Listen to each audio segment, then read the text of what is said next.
Bonjour à toutes et tous. Donc, moi, je suis Leïla Moret, je suis enseignante-chercheur en santé publique.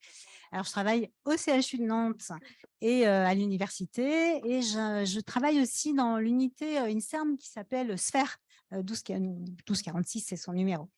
Alors, en préparant cette intervention donc avec Jean-Philippe Rivière, je lui ai expliqué un peu tout ce qu'on avait fait. Il m'a dit: «Oh, bah, ce serait peut-être pas mal de parler des 20 ans d'intérêt pour la recherche en lien avec l'expérience patient». Alors, tout ce que j'entends depuis ce matin me fait penser que c'est quand même un peu has-been tout ce que je vais vous présenter, mais c'est pas grave. On va voir au fur et à mesure vos réactions. En tout cas, je vais essayer d'adopter un ton un peu narratif et puis bien sûr, je ferai une ouverture sur les projets actuels et j'espère futurs. Pour commencer, voilà, le début de l'histoire, moi, je suis arrivée au CHU de Nantes en 2001, donc ça fait un peu plus de 20 ans maintenant déjà. Et c'est vrai qu'à l'époque, dans un CHU, comme à mon avis dans tous les hôpitaux de France, l'enjeu, c'était de développer la démarche qualité. C'était aussi d'initier des pratiques d'évaluation, d'évaluation des pratiques professionnelles. Dans notre service, alors je suis arrivée dans le service de santé publique et dans le service, on travaillait beaucoup à développer des indicateurs de performance hospitalière. Donc, on est un peu loin, c'est sûr, de ce dont on parlait depuis ce matin, ce dont on parle depuis ce matin. Mais du fait de mon parcours, du fait de ma sensibilité, je me suis tout de suite intéressée à essayer de développer un indicateur de résultat des soins du point de vue des patients. Et donc, la première question qu'on s'est posée, c'est est-ce qu'il y avait un questionnaire de satisfaction? À l'époque, l'expérience, on n'en parlait pas du tout, qui était validé en français et qui pouvait recueillir la perception et l'avis des patients. Donc, je vais passer vite là-dessus parce que effectivement, on n'en est plus là aujourd'hui. Mais en tout cas, ce qui se passait il y a 20 ans, c'est qu'il y avait un seul outil à l'époque qui avait été publié par l'équipe de Bruno Salissard, qui s'appelle le questionnaire EQS, c'est-à-dire échelle de qualité des soins. Et ce qui m'intéressait particulièrement, c'était quand même que c'était ciblé sur des dimensions qui, à mon sens, sont quand même super importantes, enfin, les plus importantes pour les patients et surtout utiles pour agir sur le terrain. Ce qui m'intéresse, c'est vraiment le niveau micro, voire méso. Et donc, ces deux dimensions que sont l'information, la qualité de l'information à caractère médical délivrée et tout ce qui est interaction avec les professionnels, je trouve que ce sont deux dimensions majeures et pour lesquelles une équipe sur place, une équipe de terrain, peut apporter des solutions facilement. Enfin, facilement. En tout cas, ils peuvent ne pas avoir besoin de la dimension institutionnelle pour travailler. Alors, je me suis rapprochée de cette équipe. J'ai fait d'ailleurs ma thèse d'université à l'époque avec cette équipe de Bruno Falissard.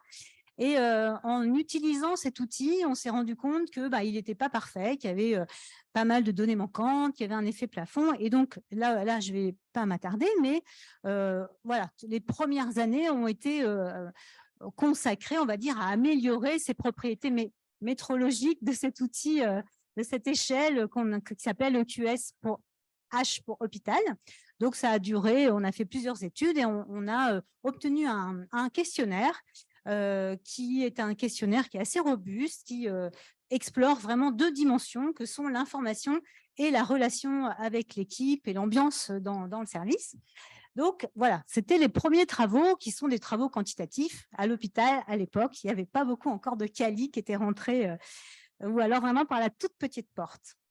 Et alors, pour la petite histoire, en fait, cette échelle de satisfaction, quand on la regarde, en réalité, c'est une échelle d'expérience au sens de la HAS, au sens qu'on peut lui donner, parce que les items, les items de cette échelle aujourd'hui, ce sont des questions d'expérience, c'est-à-dire que pensez-vous de la clarté des informations qu'on m'a données sur mon traitement, par exemple, ou sur mes symptômes?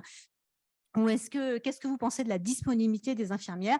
Bon, c'est un outil comme un autre qui est encore utilisé, je crois, à la PHP, qui vaut ce qu'il vaut, hein. C'est un outil quanti dont on sait que ça suffit pas du tout pour évaluer, enfin en tout cas pour recueillir l'expérience du patient, puisque il est écrit dans la littérature que 50% au moins des questions et des sujets qui sont abordés dans une échelle ne sont pas, disons que des verbatims que pourraient donner les patients vont apporter 50% en plus de questionnements qui ne sont pas abordés dans les échelles.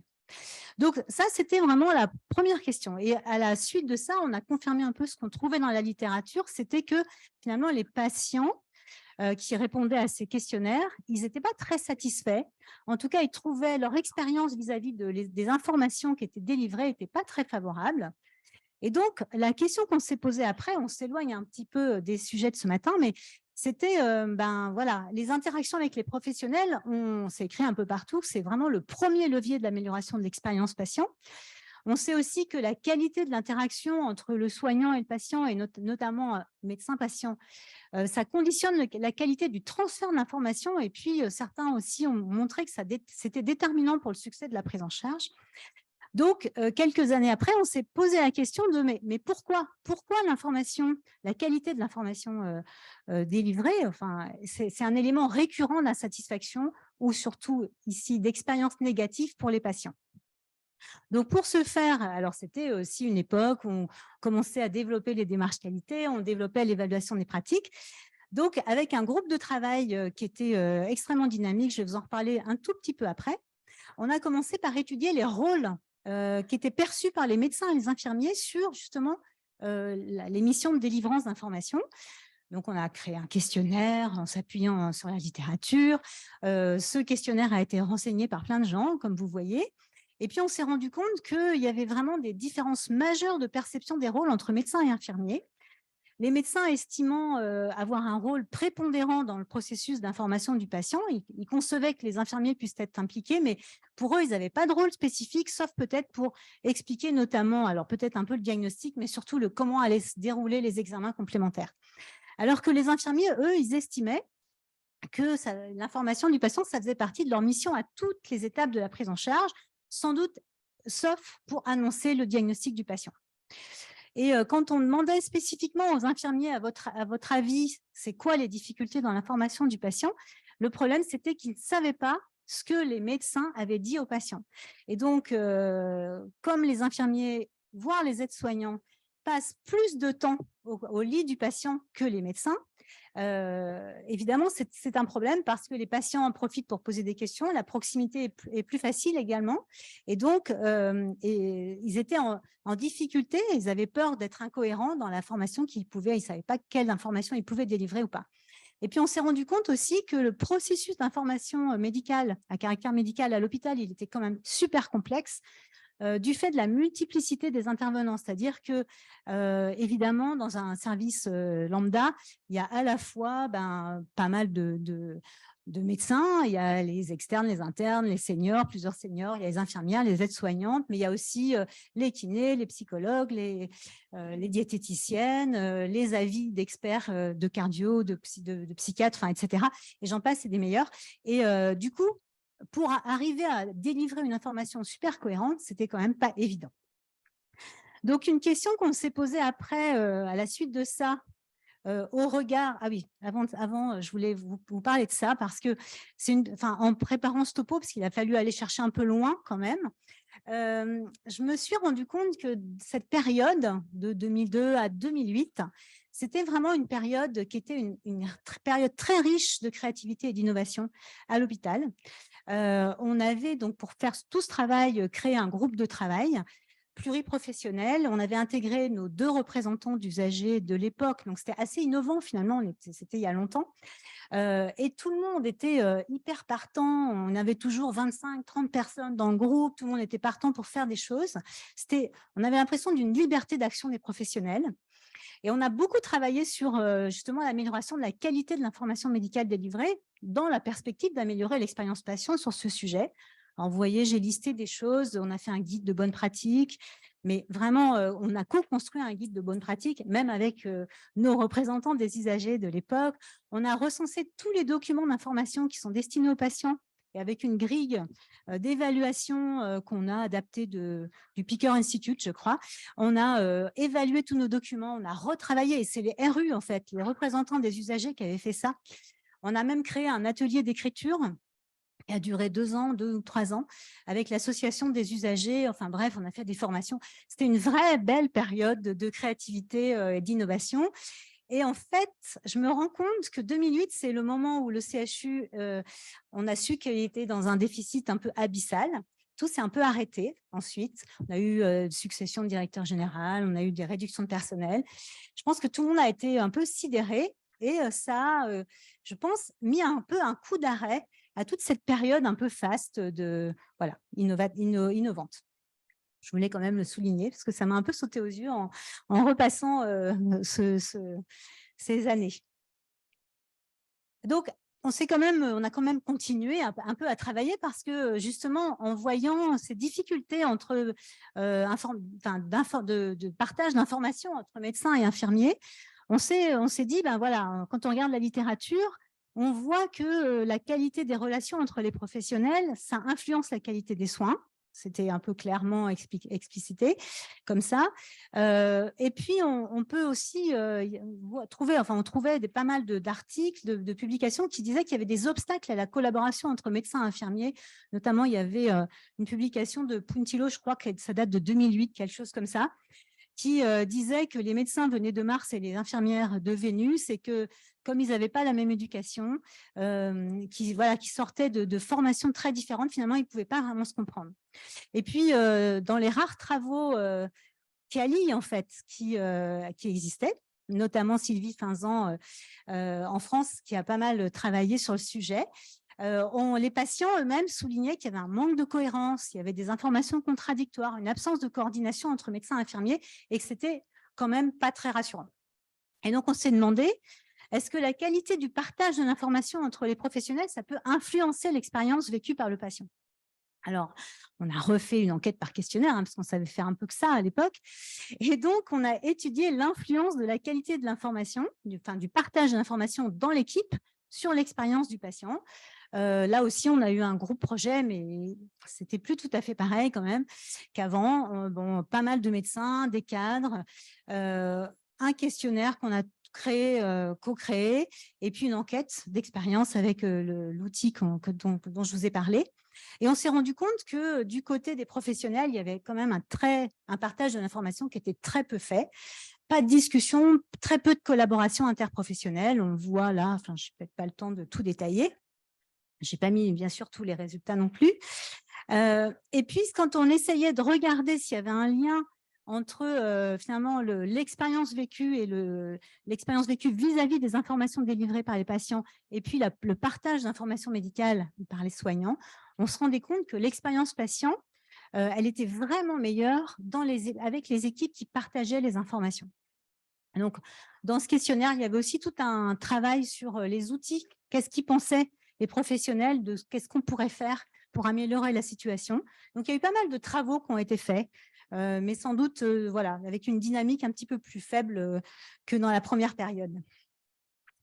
Et puis, juste pour terminer, avant de passer à ce qui se passe aujourd'hui, un dernier travail, ça a été de se dire, en fait, ce qu'on fait, c'est toujours à un niveau d'équipe, c'est-à-dire on regarde l'expérience moyenne vécue par les patients, on compare ça avec, par exemple, le partage d'informations par l'équipe, mais on ne regarde jamais finalement les relations interpersonnelles et individuelles entre les patients et puis l'infirmière, le médecin, etc.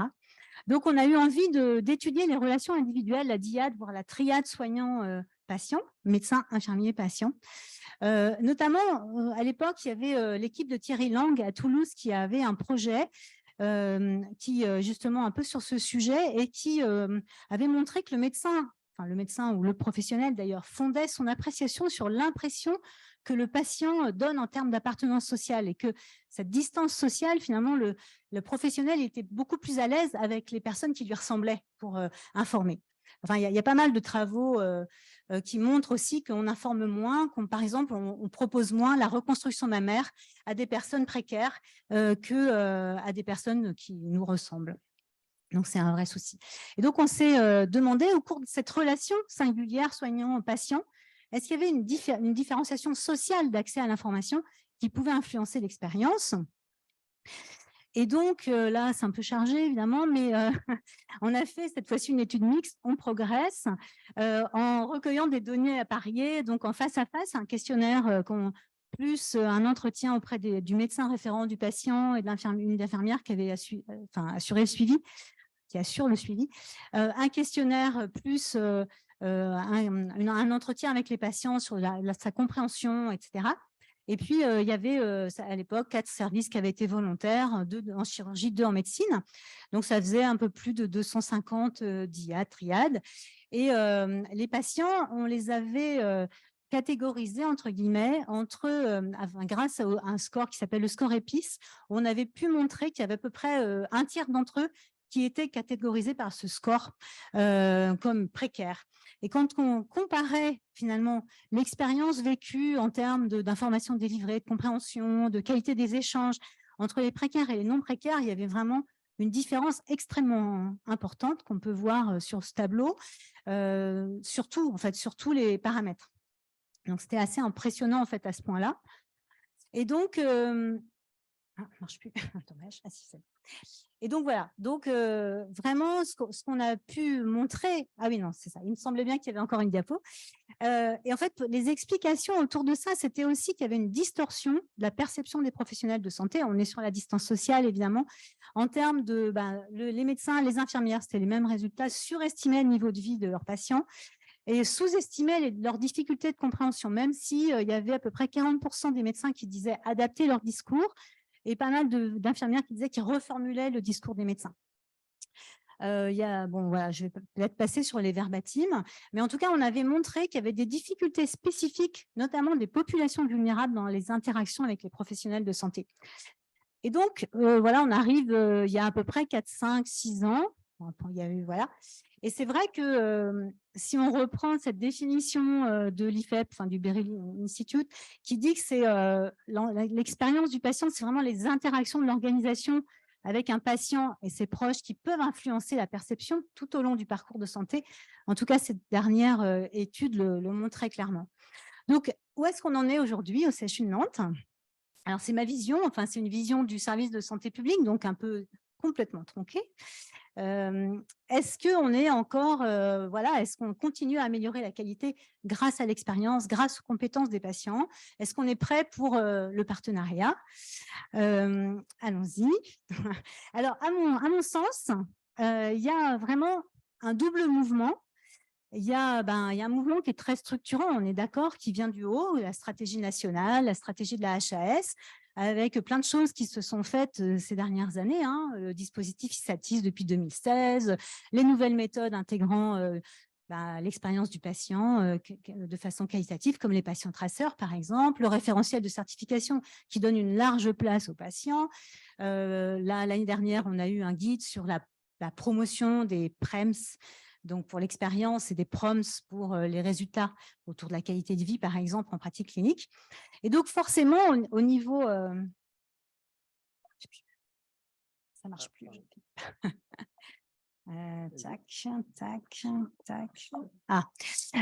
Et forcément, au niveau du CHU de Nantes, on a décliné ça, c'est-à-dire que ça, ce n'est pas porté par le service de santé publique, c'est porté par la direction des usagers chez nous. Il y a un plan institutionnel expérience patient qui permet de développer l'écoute client avec une organisation. Il y a plein de choses qui sont faites. Il y a le recueil ISATIS. Néanmoins, le recueil ISATIS, ça pose quand même un petit souci. C'est que, je vous ai déjà dit, il y a 2 questions ouvertes dans le recueil ISATIS qui ne sont pas encore analysées par la HAS, alors même que 50% de ces sujets, des sujets mentionnés par les patients ne sont pas dans le questionnaire.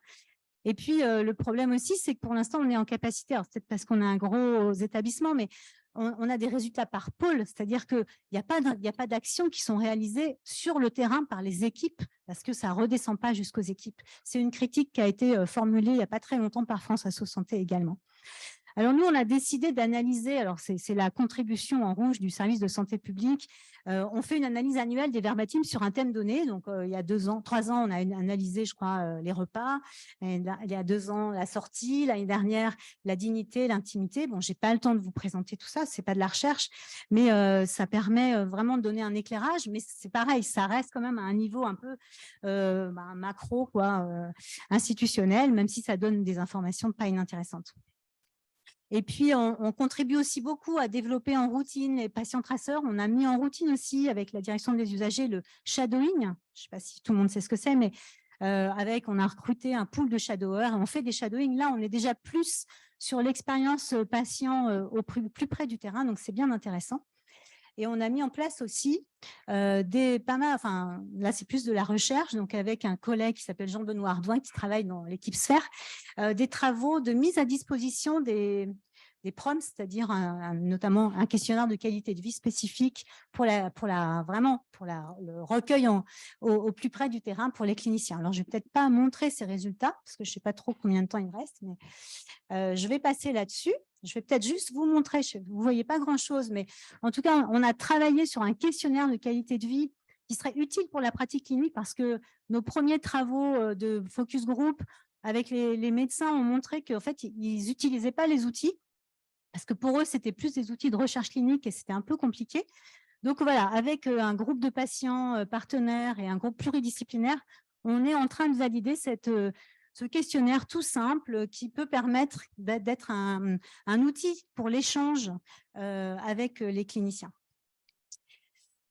Et puis, en tout cas au CHU de Nantes, c'est très clair, il y a un mouvement qui vient du bas qui est fort, qui est un mouvement social du patient partenaire, comme dit le CEPPP.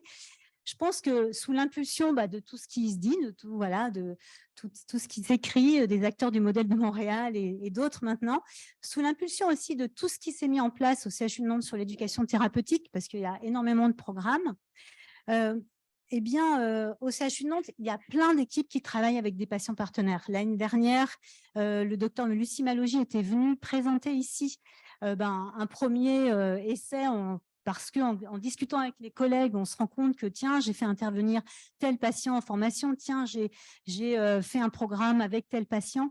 On se rend compte qu'il y a plein de choses qui se passent.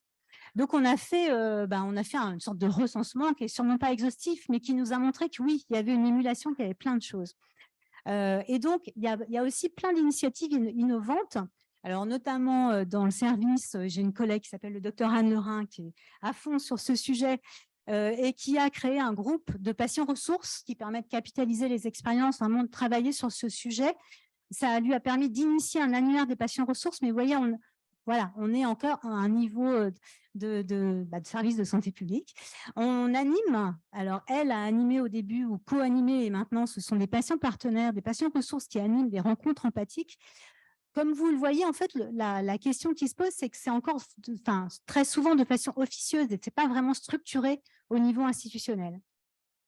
Donc, à mon avis, ces deux logiques, il faut qu'elles se rencontrent. Et notre enjeu aujourd'hui et demain, c'est vraiment de développer une culture institutionnelle du partenariat, c'est-à-dire il faut qu'on définisse un cadre de référence. Alors, il y a des petites avancées puisque on a défini le statut des patients partenaires, les statuts possibles des patients partenaires. On a fait un petit benchmark, on est allé à Lyon, on est allé à Genève, enfin bon, voilà. Mais il y a encore beaucoup à faire, je pense, pour… c'est un changement culturel aussi, qui n'est pas encore arrivé, qui est arrivé, je pense, pas mal dans les équipes qui font de l'éducation thérapeutique, notamment. Alors, juste pour terminer, 2 diapos. J'ai encore 2 minutes ? Oui, vas-y. Pour vous expliquer un peu ce qu'on fait quand même. Ce qu'on fait, c'est qu'on se dit il faut absolument qu'on enrichisse les données probantes. Ça, je crois que ça a été un peu montré aussi ce matin avec le dernier projet, par exemple, présenté, et pas que. Alors, on a travaillé avec un groupe pendant au moins 2 ans, un groupe très moteur. On a demandé plein de conseils à Marie-Pascale et surtout, on a co-designé le projet avec une patiente co-chercheur qui, au départ, elles étaient 2. Il y en a une qui a dû reprendre un travail à temps plein et donc, il y en a une, en tout cas, qui est à fond. Ce projet PERCEP, qui a été financé en interne, ça je trouve que c'est pas mal, il va démarrer là, début décembre, le recrutement va démarrer, on est en train de former des pères aidants, donc des patientes, enfin c'est des femmes, puisqu'on s'intéresse à la sclérose en plaques, et ce sont 3 personnes qui vont suivre un groupe de patients pendant 6 mois, avec plusieurs rencontres, etc. Et donc, on est en train de les former. Donc, on les a rencontrées à plusieurs reprises. Enfin, elles sont hyper motivées. Et on a bien senti au tout début, parce que notre patiente co-designer, là, au début, elle était là parce qu'on la connaissait, enfin, l'une de nous la connaissait bien, mais l'équipe de neurologie n'était pas méga partante. Et en réalité, maintenant, ils sont à fond. Donc, ça progresse quand même. On sent qu'ils attendent ça. Ils attendent, voilà, ils sont partants, c'est très clair. Il y a aussi du progrès parce que je vais vous montrer après, on a aussi, enfin, on développe la formation. Et donc, j'ai un étudiant de l'année dernière, du DU de l'année dernière, qui veut faire sa thèse d'université, qui va commencer. On va la faire en co-direction avec une sociologue et qui s'intéresse aux conditions de l'engagement dans le partenariat, plutôt des patients précaires, des publics vulnérables, parce que c'est là-dessus qu'il travaille, enfin, en tout cas, dans son exercice clinique.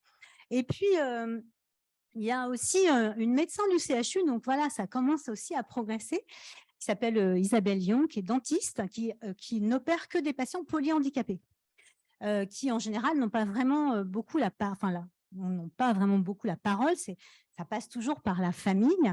Et donc, elle voudrait réfléchir à comment faire pour justement pour essayer de recueillir l'expérience vécue non pas seulement par la famille, mais par eux aussi.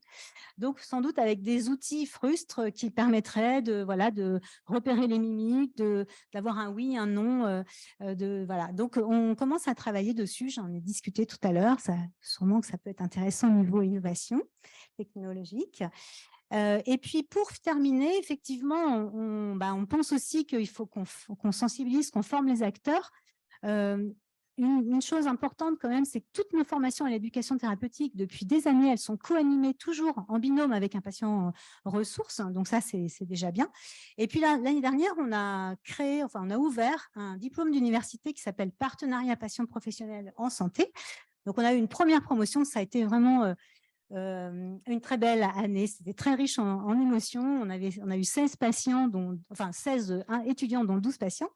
Donc, ils se sont tous hyper investis et c'était chouette. Et donc là, on va ouvrir la deuxième promotion et c'est ce docteur Isabelle Lyon plus le parent d'un patient qu'elle suit vont s'inscrire au DU. Donc, ça infuse tout petit à petit. Voilà, j'ai fini. Merci pour votre attention et puis plaisir de construire des nouveaux projets.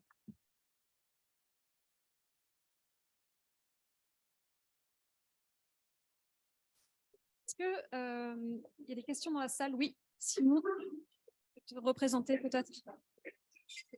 Ouais, on m'entend, oui. Merci beaucoup pour votre présentation. Pour me présenter, je suis Simon et je suis designer dans l'agence Sensipod qui traite entre autres des questions de design en santé, pas que, mais entre autres. Et je m'intéressais particulièrement à la participation des publics en situation de vulnérabilité ou de précarité. Je trouvais que c'était très, très, très intéressant de voir les premiers signes qui montrent à quel point on sous-estime ou surestime certaines notions en fonction de nos représentations de soignants et puis nous aussi, évidemment, quand on conçoit des choses de designer. Et donc, pour ça, j'ai l'impression que le recueil de l'expérience est particulièrement capital. Et je me demandais si vous aviez Alors, du coup, j'ai découvert avec plaisir le sujet de thèse de l'étudiant que vous alliez suivre. Et j'étais intéressé pour savoir si vous aviez dans le projet que vous commenciez maintenant déjà des méthodes pour réussir à faire en sorte d'avoir le plus de diversité possible dans les premiers patients qui vont être impliqués. Pour l'instant, non, c'est vraiment encore débutant. Ça me fait penser au colloque partenariat, patient partenaire, je ne sais plus comment il s'appelle, ce colloque à Rennes en octobre. Christian Saout, qui avait fait une intervention donc, finale, avait dit qu'il fallait vraiment s'intéresser aux autres patients. Alors, il disait qu'il ne faut pas que l'expérience patient et le partenariat patient se soit fait pour les CSP+ blancs, quoi. Et c'est vrai. Et je pense que là, il y a du boulot. Il y a du boulot. Nos travaux antérieurs, là, quand même, on avait montré des choses incroyables et en fait, on n'est pas allé jusqu'au bout du processus. Je pense que moi aussi, j'ai évolué dans mes missions. Enfin, tout a bougé, mais je crois qu'il y a plein de choses à faire. Alors peut-être qu'avec Nicolas, ça va permettre d'avancer. Mais quelque part, le sujet de thèse n'est pas encore déposé. On peut peut-être rajouter un co-directeur,